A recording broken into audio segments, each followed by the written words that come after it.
A quick new idea, daily, from the world's greatest TEDx talks.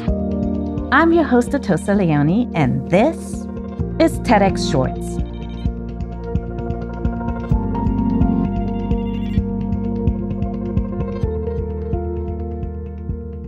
If our current global healthcare crisis has shown us anything, it's how vital nurses are to patient care and recovery. But nurses are rarely involved in developing the products they need to do their jobs.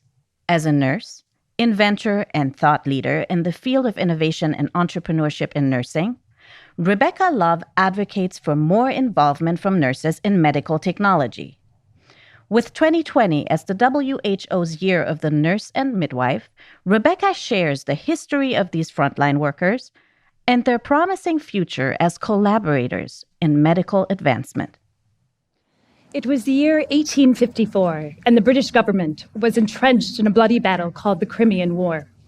Florence Nightingale served on one of the floors of the wards where the soldiers were brought after they had been injured on the battlefield. Unlike women of her generation, she had been educated, and what she witnessed inspired her to pen a letter to the British government. For what she saw around her was that the soldiers were not dying from the injuries they sustained on the battlefield, but were dying from the death, disease, and infection that seemed to follow the physician from the bedside to the bedside to the bedside. Florence Nightingale knew something was fundamentally wrong. She implemented a policy of hygiene and sanitation among her support staff. Florence Nightingale challenged conventional medical practice. She challenged the status quo and forever fundamentally changed the future of science, history, and medicine with the establishment of the profession of nursing. Today, there are nearly 19 million nurses worldwide and 4 million in the United States. Every day, nurses stand on the front line between life and death of patients, handling hundreds of thousands of dollars of highly complex medical equipment, technology, and medications to keep a patient alive the many hours a day a physician is not by the bedside. And nurses are the end user of nearly every medical product on the market. However, nurses are rarely, if ever, engaged in the decision-making process of which products are to be brought forth into the healthcare system. Unlike places like Google or Amazon, where employees are rewarded for identifying inefficiencies and fixing them, nurses run the risk of losing their jobs. The truth is, we must embrace a culture of innovation whereby frontline workers can bring forward their innovation. For innovation is the moment between stagnation and progress. Innovation is the impossible, the unseeable, the unbelievable, the unattainable, until it is the possible, the believable, the attainable, the seeable. We must cultivate programs and environments that support those who want to drive forward innovation.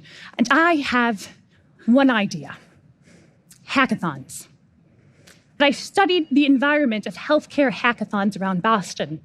And what I learned was that a very small percentage of nurses were attending those events. And lucky for me, I picked up the phone and connected with Dr. Nancy Hanrahan, who was the dean of a leading school of nursing at the time. I explained to her my experience at this hackathon, and she said, "Rebecca, I'm running this summit on innovation and entrepreneurship next year. Why don't you run a hackathon?" And I said, "Well, I've been to a hackathon. Sure, I'll run a hackathon." I joined a team of incredible volunteers, and for the next year, we worked tirelessly towards this event.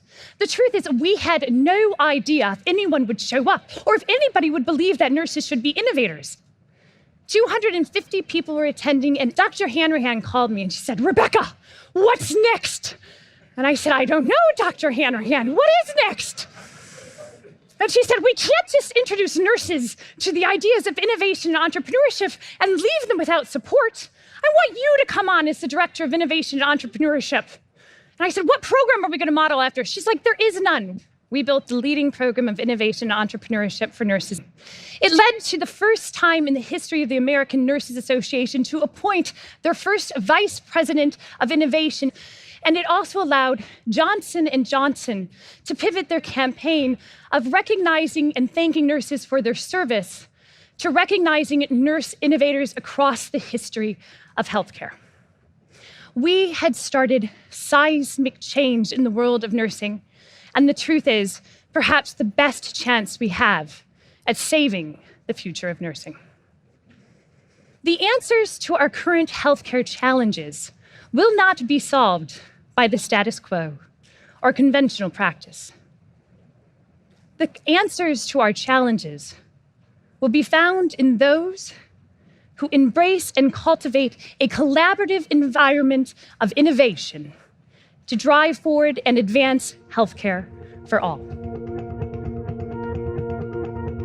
Rebecca Love is the Vice President of Customer Strategy and Success at OptimizeRx in Boston, Massachusetts. The TEDx talk you just listened to was recorded in Boston, Massachusetts. All TEDx events are independently organized by volunteers who believe in TED's mission of ideas worth spreading. Thanks to the organizing team at TEDxBeaconStreet. Want to listen to more TEDx talks? Explore the entire archive on the TEDx YouTube channel. I'm Atossa Leoni. Thanks for listening, and see you tomorrow.